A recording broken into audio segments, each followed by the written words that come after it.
बिस्मिल्लाहिर्रहमानिर्रहीम। अस्सलाम वालेकुम। आप देख रहे हैं अलिफ न्यूज़ और मैं हूं आपके साथ माजिद अली। शामिल करते हैं पाकिस्तान और दुनिया भर से ब्रेकिंग न्यूज़ हेडलाइंस।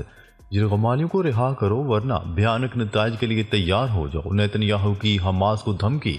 इसराइल के वज़ीर आज़म नेतन्याहू ने हमास को खबरदार करते हुए कहा है कि अगर इसराइली यरगमालियों को रिहा न किया गया तो इसके भयानक नताइज का सामना करना पड़ सकता है। गैर मुल्की खबरसां एजेंसी की रिपोर्ट के मुताबिक इसराइली वज़ीर आज़म ने इसराइली पार्लियामेंट में खताब के दौरान हमास को बराह रास्त मुखातब करते हुए कहा कि यरगमालियों को रिहा न करने की सूरत में वो कुछ होगा जिसका तुम सोच भी नहीं सकते। नेतन्याहू का कहना था कि वो मुस्तकबिल में जंग की भरपूर तैयारियां कर रहे हैं। उन्होंने डोनाल्ड ट्रंप की गजा के हवाले से दूर अंदेशी की तारीफ करते हुए इसकी मुकम्मल हमायत का इजहार किया।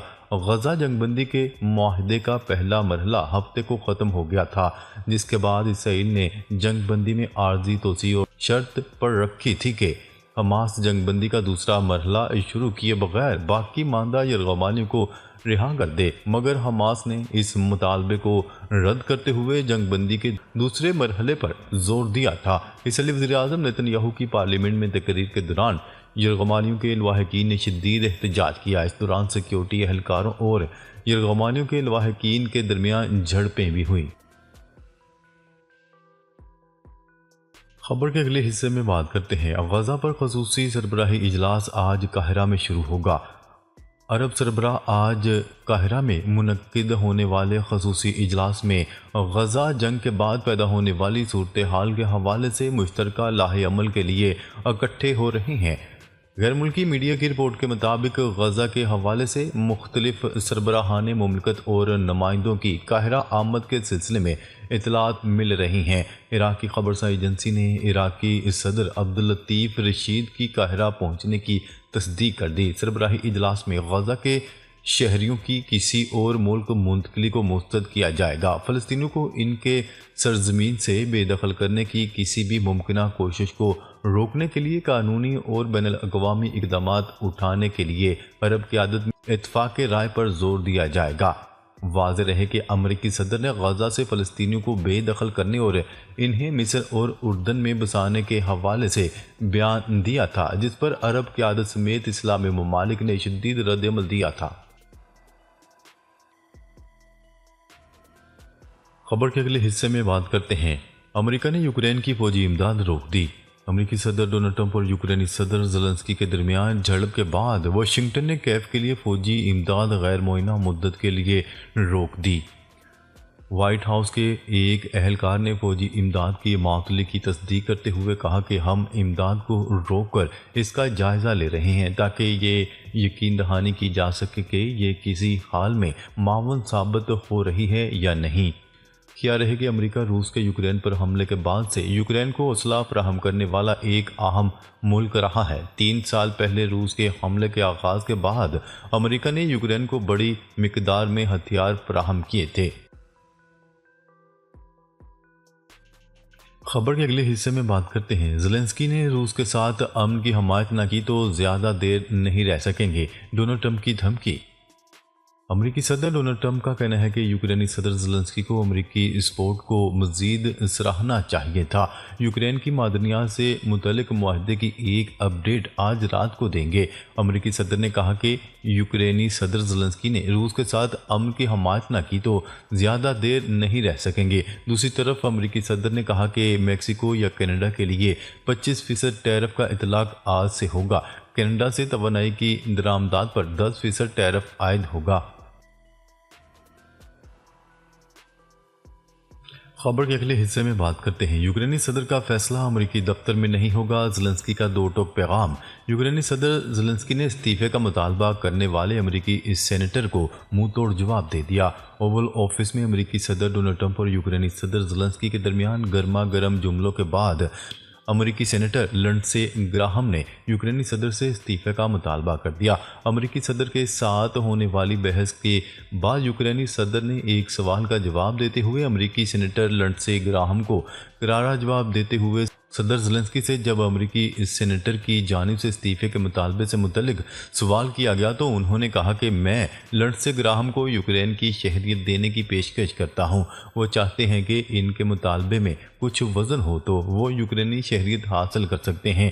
یوکرینی صدر کا جواب سن کر صحافی نے ان سے ایک بار پھر پوچھا، اس کے باوجود کہ وہ آپ سے استعفے کا مطالبہ کر رہے ہیں، آپ انہیں یوکرینی شہریت کی پیشکش کر رہے ہیں؟ صحافی کے سوال پر زیلنسکی نے جواب دیا کہ میں اسے یوکرینی شہریت دے سکتا ہوں، وہ ہمارے ملک کا شہری بن جائے، پھر اس حوالے سے بات کرے کہ کسے یوکرین کا صدر ہونا چاہیے اور کسے نہیں۔ اس وقت اس کی بات میں دم ہوگا اور میں اس کی بات غور بھی کروں گا۔ انہوں نے یہ بھی کہا، یوکرین کا صدر کون ہوگا اس کا فیصلہ ایک یوکرینی ہی کر سکتا ہے، اس کا فیصلہ امریکی دفتر میں نہیں ہوگا۔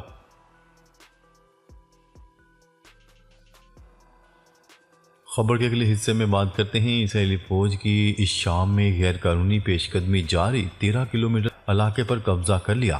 اسرائیلی فوج نے شام میں غیر قانونی پیش قدمی کرتے ہوئے سرحد سے 13 کلومیٹر اندر تک غیر اعلانیہ قبضہ کر لیا۔ غیر ملکی میڈیا کی رپورٹ کے مطابق اسرائیلی فوج کی شامی علاقوں میں غیر قانونی پیش قدمی کا سلسلہ جاری ہے اور اسرائیلی فوج مسحرہ پر قبضے کے بعد تل المال کی پہاڑیوں تک پہنچ گئی ہے۔ رپورٹ کے مطابق اسرائیلی ڈرونز اور ہیلی کاپٹرز کی پروازیں جاری ہیں، جبکہ علاقوں میں بلڈوزروں کے ساتھ فوجی کمک بھی موجود ہے۔ واضح رہے کہ درہ کا علاقہ تل المال وہ جگہ ہے جہاں سابق صدر اسد حکومت کی فوج کی چوکی موجود ہوا کرتی تھی۔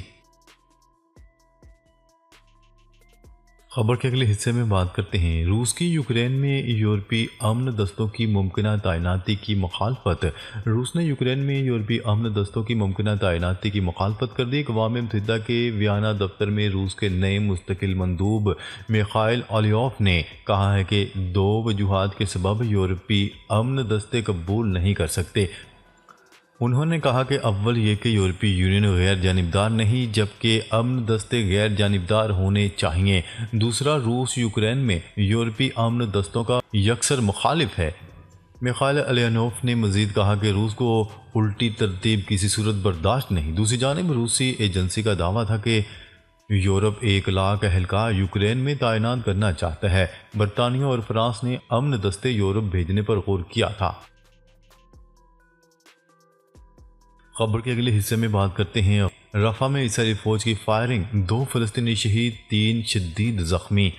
رفح میں اسرائیلی فوج کی فائرنگ سے 2 فلسطینی شہید ہو گئے۔ عرب میڈیا کی رپورٹ کے مطابق اسرائیلی سیکیورٹی فورسز کی خان یونس میں بھی فائرنگ سے 3 افراد شدید زخمی ہو گئے۔ اسرائیلی فوج نے غزہ میں مکمل ناکہ بندی کر دی ہے۔ یاد رہے کہ اسرائیل نے رمضان المبارک میں فلسطینیوں کے مسجد اقصیٰ میں داخلے پر پابندی لگا دی۔ مسجد اقصیٰ میں داخل ہونے کے لیے صرف 10,000 اجازت نامے دیے گئے ہیں۔ میڈیا رپورٹ میں بتایا گیا ہے کہ اجازت نامے 55 سال سے زائد عمر کے مردوں اور 50 سال سے زائد عمر کی خواتین تک محدود ہوں گے۔ اسرائیل مشرقی یروشلم اور مسجد اقصیٰ جانے والے چیک پوائنٹس پر 3,000 پولیس افسران تعینات کرے گا۔ ناظرین، اب تک کے لیے اتنا ہی۔ مزید خبریں لے کر بہت جلد آپ کی خدمت میں حاضر ہوں گے۔ تب تک کے لیے اپنا خیال رکھیے گا۔ اللہ نگہبان۔